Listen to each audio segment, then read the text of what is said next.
This video explains wing foil basics, from wing handling to your first flights on the foil. First, practice controlling your wing. Inflate to the correct pressure. Connect your leash. Hold the wing by the handle on the leading edge, also known as the neutral handle. When held by the leading edge only, the wing lines up with the wind and flaps with the wind. The wing should not pull. This is known as flagging out. To generate force with your wing, you need to hold it at an angle across the wind. This angle is known as angle of attack. Lined up with the wing generates minimal force. As you increase the angle across the wing starts to generate more force. The wing presses more on the airflow, and of course the airflow pushes harder on your wing.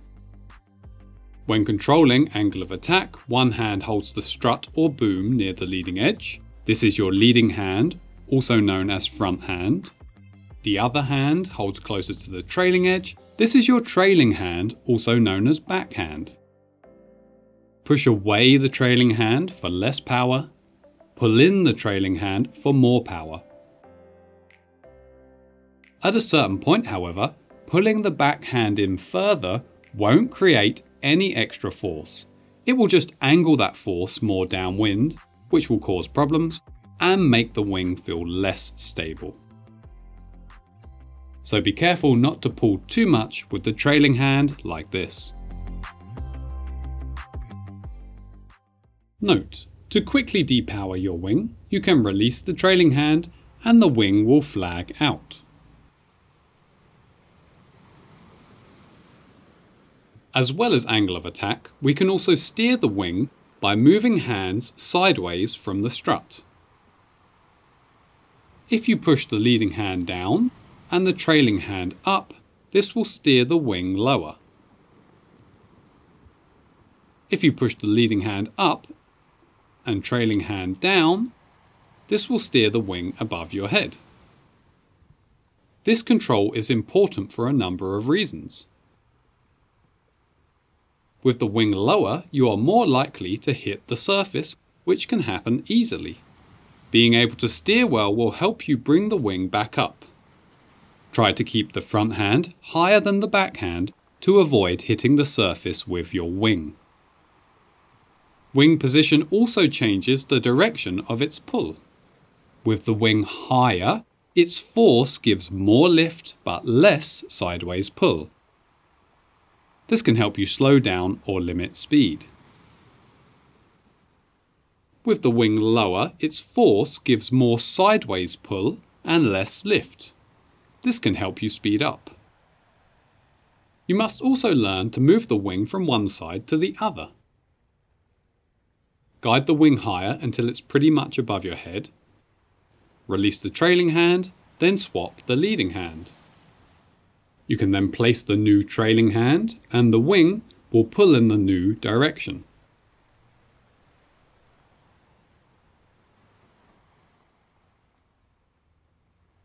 When winging, it's easy to catch the surface and for the wing to flip. So you should also learn to flip the wing back over. Practice this in a kneeling position, as this more closely mimics being in the water. It's difficult to flip the wing from the center of the leading edge. You will simply be pushing the wingtips into the surface. Rather, shuffle towards a wingtip. You can then lift the leading edge and let the wind do some of the work for you. One final skill to start working on at this stage is pumping your wing.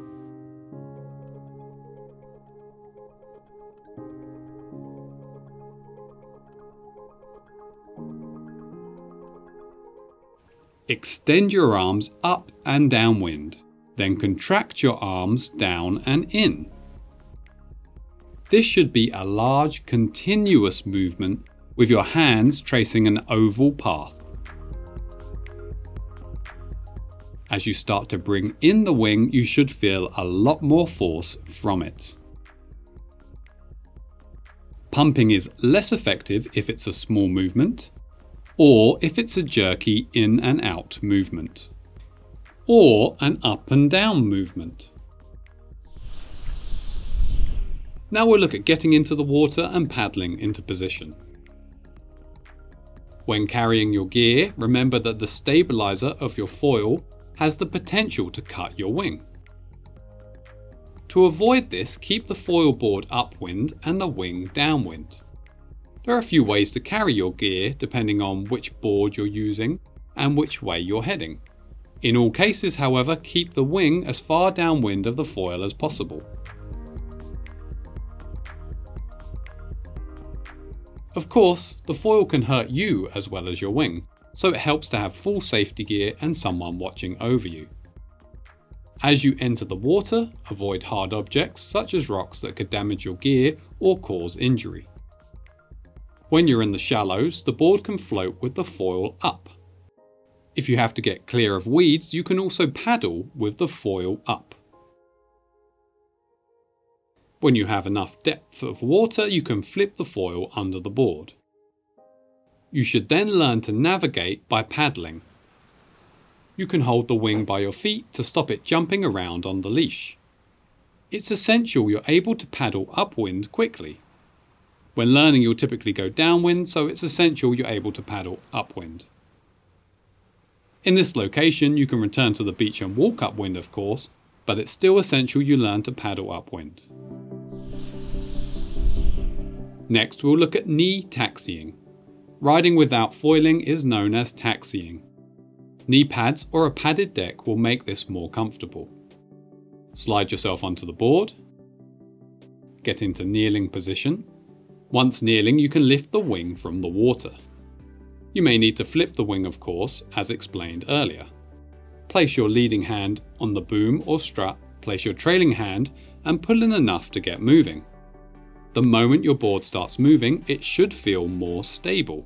Your foil, or fins if you're practicing with a non-foil board, will stabilize the board only when it's moving.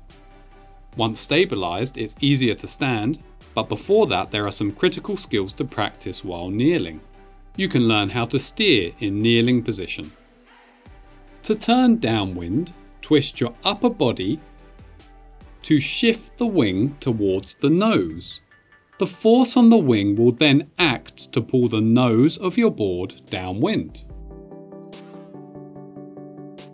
To turn upwind, twist your body to shift the wing towards the tail.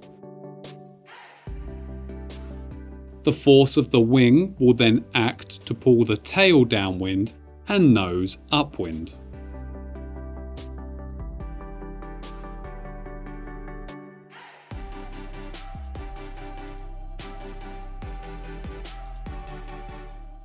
Where you're positioned on the board also has an effect. Being nearer the nose will naturally turn you downwind. Being nearer the tail will make it easier to turn upwind. Bear in mind you naturally drift downwind while getting ready, so you should try to get the board pointing crosswind as soon as you have control of the wing.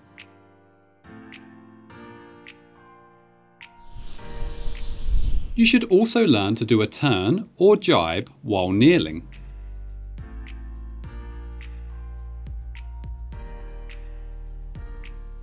Start by twisting your upper body to shift the wing towards the nose.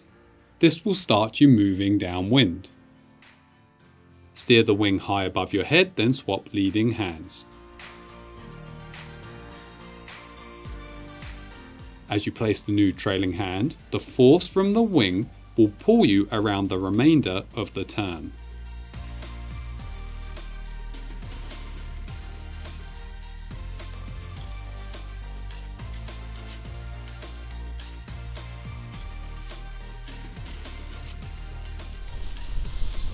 If you're feeling confident after some kneeling practice and probably a few upwind paddles, you can start standing on your board. From kneeling position, get moving crosswind to stabilize the board. Before standing, it can help to have your knees at a skew angle. with your knees pointed slightly downwind and feet slightly upwind. This makes it easier to manage the wing without twisting your body, and it also means you can place your feet in the correct position without being blocked by the other leg.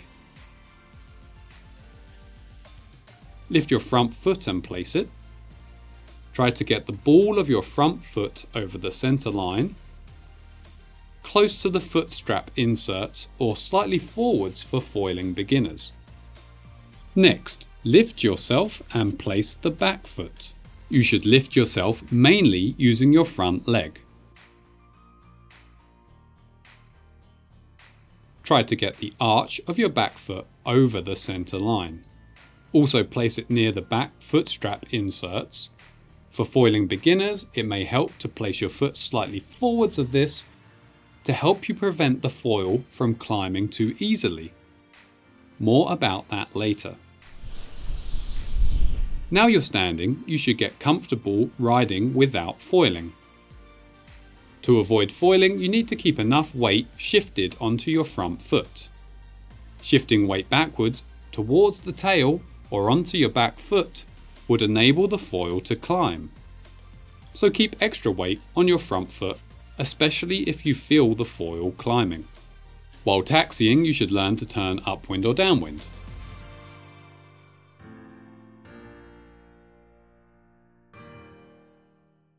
To turn downwind, rotate your upper body to shift the wing towards the nose. To turn upwind, rotate your upper body to shift the wing towards the tail.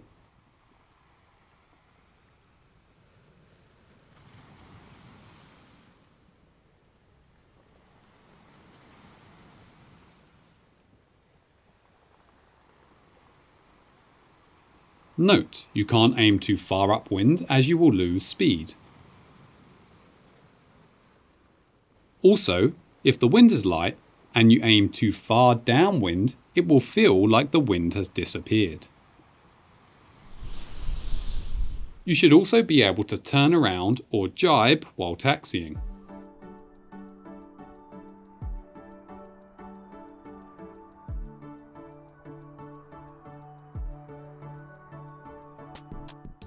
Push the wing towards the nose to start moving downwind. Before you turn fully downwind, guide the wing above your head and release the trailing hand. Swap leading hands. Then as you place the new trailing hand, the force from the wing will pull you around the remainder of the jibe. Once you start moving crosswind, the board will stabilize and then you have a better chance of swapping stance.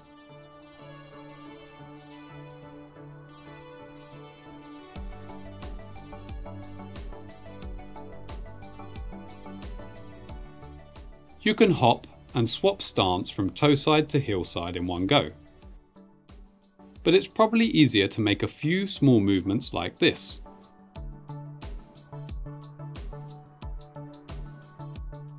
Shuffle your feet closer, then you only need a tiny hop to get into heel side. It's important to note that while doing a foot swap, you should try and keep your feet centered around the same point. This will make sure there's no major change in your weight distribution on the board.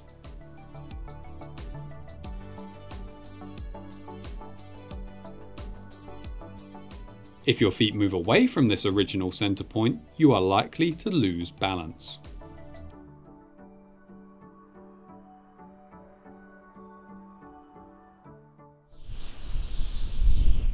We will now look at your first flights on the foil. Initially, we are aiming to foil briefly and then return to a taxi under control. This will help you develop the skill of controlling a foil's height. Also, returning to a taxi will help you stop and slow down in a controlled fashion. Let's briefly look at how we make a foil ascend or descend. If you shift weight towards the tail, the front wing of the hydrofoil will start to angle upwards and lift more. If you shift weight towards the nose, the wing will start to angle downwards and lose lift. This is all about shifting weight nearer to the tail or nearer to the nose.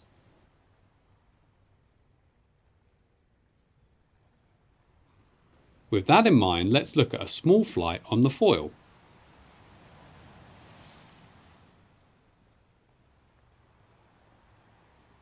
First, taxi crosswind, as this will help you gain speed. You do this with weight on the front foot to keep the foil down. Once you have enough speed, briefly pressure the back foot to start climbing. You only shift a little extra weight onto the back foot so the board stays fairly level and climbs gradually. If you do keep climbing, shift slightly onto the front foot to fly level. When foiling, you need less power from your wing, so you should also push out the trailing hand. To return to a taxi, shift a bit more weight to the front foot and you will descend. You can also guide the wing to a higher angle for less horizontal pull. If you shift too much weight to the back foot, the board and the wing underneath it will angle upwards and you could easily keep climbing and breach the surface. So, when taking off, make sure to gently shift weight to the back foot and climb slowly.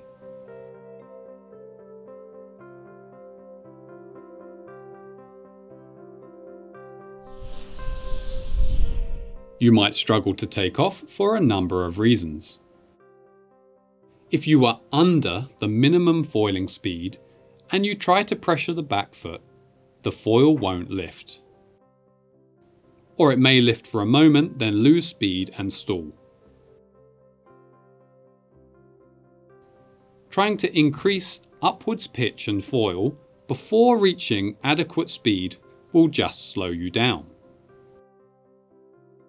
If you try to take off aiming upwind, you might not reach the required speed. Remember, you lose speed when aiming too far upwind. If you try to take off riding downwind, you will also struggle. Because you're moving with the wind, it feels like you have less wind in your wing. The wing will stop pulling you as much and stop supporting you. It's best to build crosswind speed first. While building speed, keep front foot pressure to keep the board and foil horizontal and create less drag. Only when you have speed do you pressure the back foot and try to take off. If you're struggling to take off due to light wind, you might need to pump, of course. More about that later. The first moment you rise up on a foil can be tricky, because the way you control your board while foiling is different to how you controlled it while taxiing. That means you need to make a few changes within seconds of foiling. One big difference is the amount of drag. While taxiing, you have lots of drag from the water acting on your board. You'll be powering the wing, pulling hard with the trailing hand just to overcome that drag. But the moment you foil, almost all of that drag disappears. If you then keep powering up the wing to the same amount, you can easily accelerate to a speed that's unsafe for beginners. You will almost always need to depower the wing, pulling less on the trailing hand. The way you steer the board also changes the moment you start to foil. While taxiing, we've been shifting the wing towards the nose or the tail to rotate the board. When foiling, however, you can now turn with a tiny lean away from center.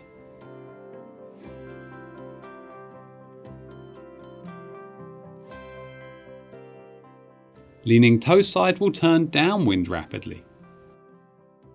Leaning hillside will turn the nose upwind rapidly. You should be pretty much upright and in line with the mast to avoid turning. When foiling, the board is suddenly very sensitive to any lean. A common problem, therefore, is that while taxiing, you are powering the wing, and to balance that force, you lean hillside significantly. Then as you start to foil, you'll probably keep that firm hillside lean. This will make the foil carve upwind sharply. You may carve so much you start to turn around, then the wind pushes more on the top side of your wing instead of the underside and knocks you over.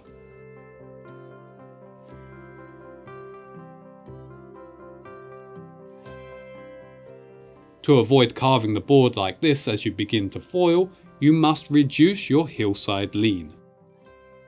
You can have a tiny hillside lean just to balance the force of the wing. This slight hillside lean will be plenty to maintain balance and even to ride upwind. Of course, you might overcompensate and end up with a slight toe-side lean that carves you downwind.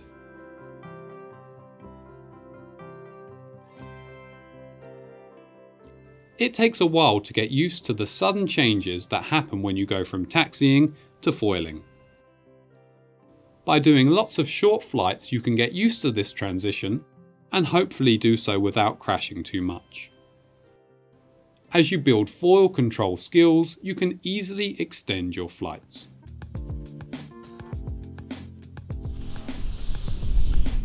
If you have enough wind, you can reach minimum foiling speed by pulling with the backhand and aiming the board crosswind or very slightly downwind. If you can't quite reach foiling speed, but you are close, then a few simple pumps of just the wing can give you enough power to take off. Aim crosswind, reach your highest speed, wait for a gust, then try a few pumps of the wing.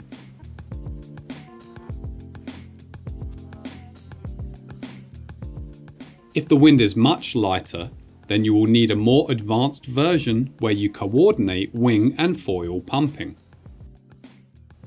Pumping and many other wing foil fundamentals are covered in detail in separate tutorials. Access the wing foiling playlist on screen or below for the full series of lessons. Thanks for watching and good luck learning to wing foil.